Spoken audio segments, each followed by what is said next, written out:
এই মেয়েটা মায়ের মতন বলে একটি ছবি হয়েছিল, তাতে আমার মেয়ে হয়েছিল। আর আপনাদের আশীর্বাদে গত 2 বছর আগে কৌশিক গাঙ্গুলির একটি ছবি কাবেরীর অন্তর্ধানে আমার নায়িকা হয়েছিলেন।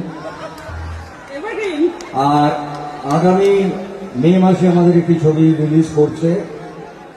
সেই ছবিটা বঙ্কিমবাবুর লেখা দেবী চৌধুরী, আপনারা নিশ্চয়ই জানেন। হ্যালো ভিউস, ওপার বাংলার জনপ্রিয় চিত্রনায়িকা শ্রাবন্তী এবার চিত্রনায়ক প্রসেনজিতেরই মেয়ের চরিত্রে অভিনয় করেছেন। তাদের এই নতুন সিনেমার প্রচারণার জন্যই কিন্তু কলকাতায় বড়সড় করেই একটি আয়োজন করা হয়। সেখানে প্রসেনজিৎ এবং শ্রাবন্তীকে একসঙ্গেই দেখা গিয়েছে। দর্শকরা বেশ আনন্দিত হয়েছে তাদেরকে একসঙ্গে দেখে। লাখো লাখো জনতা এক হয়েছে সেই অনুষ্ঠানে।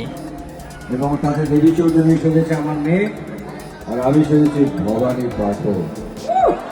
তো ছবিটা আপনাদের সবার খুব ভালো লাগবে, ঐতিহাসিক ছবি হতে চলেছে। এবারে শ্রাবন্তীকে বলবো কিছু বলার জন্য। আমি আরেকটা কথা বলবো ওকে ওর ব্যাপারে, তো সামনে আছে বলে বলছি না। আমি বিশ্বাস করি যে আমাদের মানে এদের যে প্রজন্ম, তাতে একজন অন্যতম নায়িকা শুধু নন, একজন ভালো অসামান্য অভিনেত্রী। প্রসেনজিতের সঙ্গে এটা তার দ্বিতীয় সিনেমা। প্রথম সিনেমা কিন্তু নায়িকা হিসাবেই কাজ করেছেন শ্রাবন্তী। এবার দ্বিতীয় সিনেমায় প্রসেনজিতের মেয়ের চরিত্রেই অভিনয় করেছেন তিনি। শ্রাবন্তী বলেন, তাদের সঙ্গে আমি সিনেমা করছি, এটা আমার জন্য অনেক বড় পাওয়া, কারণ আমি একজন ক্ষুদ্র মানুষ, তাদের পাশে আমি কিছুই না। সবাই আমাদের এই দেবরানী সিনেমাটি দেখতে আসবেন, আমন্ত্রণ রইল। প্রসেনজিৎ এবং শ্রাবন্তীকে একসঙ্গে দেখেই বেশ আনন্দ উদযাপন করেছেন সেখানকার দর্শকরা। গত 2 বছর আগে কৌশিক গাঙ্গুলির একটি ছবি কাবেরীর অন্তর্ধানে আমার নায়িকা হয়েছিলেন।